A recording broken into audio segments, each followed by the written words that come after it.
favor.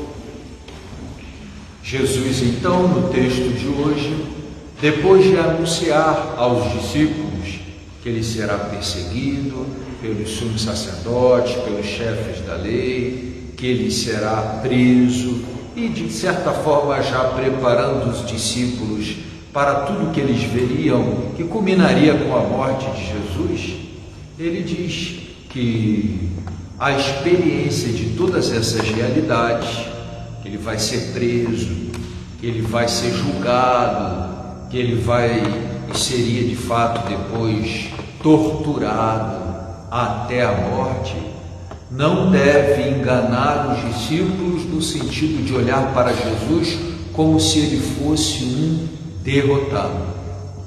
Se ele não estivesse sofrendo, experimentando aquela rejeição, aquele castigo, aqueles suplícios, em virtude, por causa, tendo como objetivo a nossa salvação, por certo, nós poderíamos pensar em Jesus como um derrotado ou pensar em Jesus como um fracassado.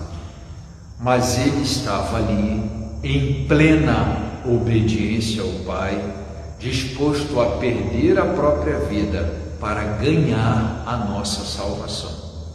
Então, ali Jesus era Senhor, ele não era uma espécie de fraco, coitado, perseguido, sem nenhum recurso ou chance de defesa, mas ali ele abraçou aquela realidade pela nossa salvação. Em outras palavras, significa que ele não atravessou rejeição, suplício, dor e morte passivamente, mas ele o fez com o objetivo de alcançar e fazer acontecer a nossa salvação.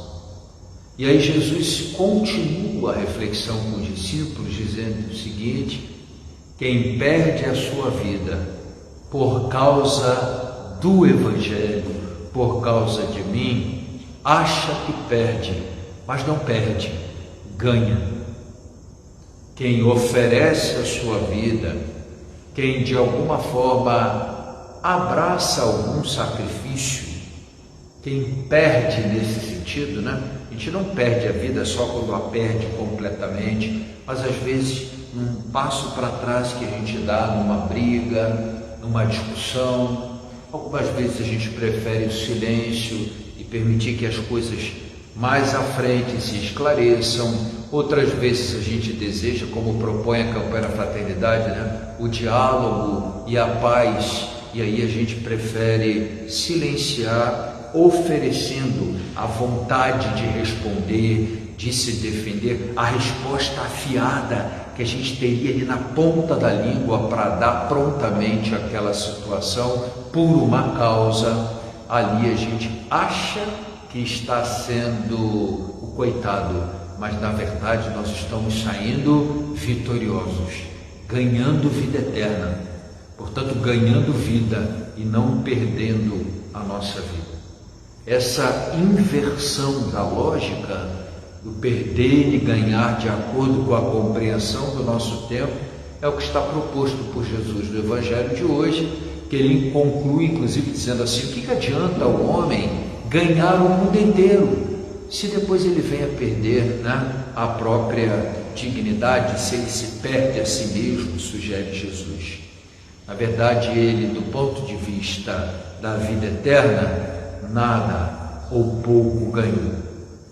Hoje eu tive eu não posso, talvez as famílias me entendam mal, né? Mas eu tive a alegria de precisar ir ao cemitério.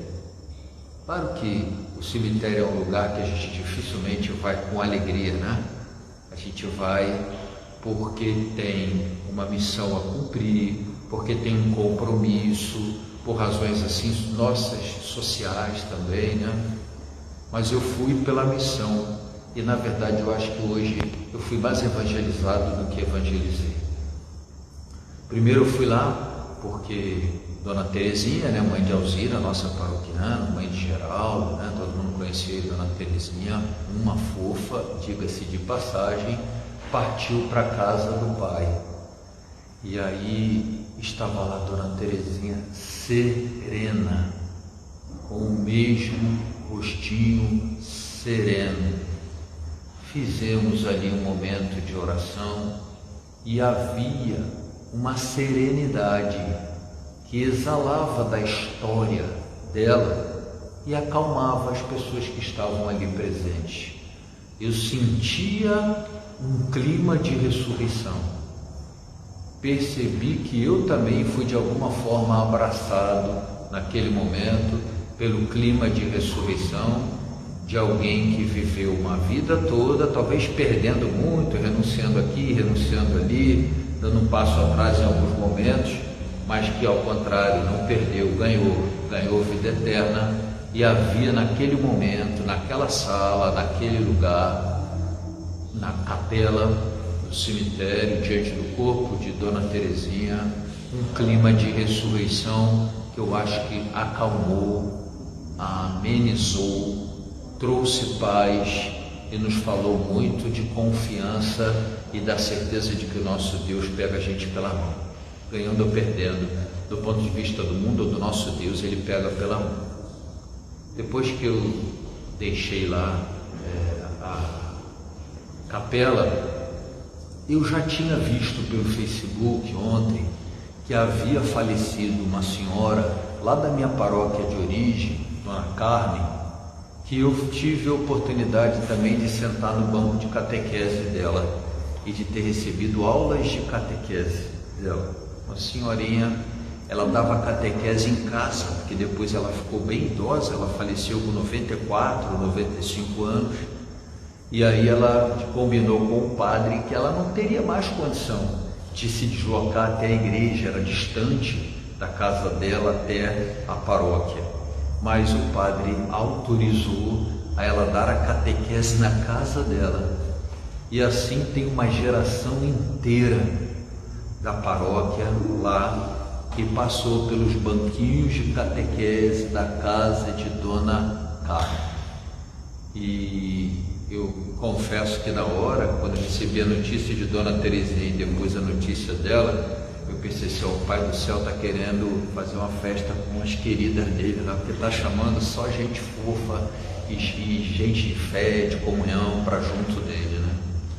E aí pensei no como eu gostaria de estar naquele momento ali com a família e com ela, mas nunca pensei que fosse acontecer que capelas depois assim, num horário quase o mesmo, estava lá o corpo de Dona Carmen, pulando algumas capelas assim de Dona Terezinha.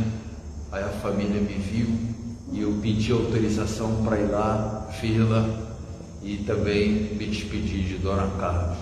O mesmo clima de ressurreição, de serenidade, de gratidão pelo que aquela pessoa fez, que eu experimentei lá na capela onde estava a Dona Terezinha, experimentei também na capela onde estava a Dona Carmen. De modo que eu voltei para casa. Olha que interessante isso, né? Como Jesus está invertendo lógicas do Evangelho de hoje, né?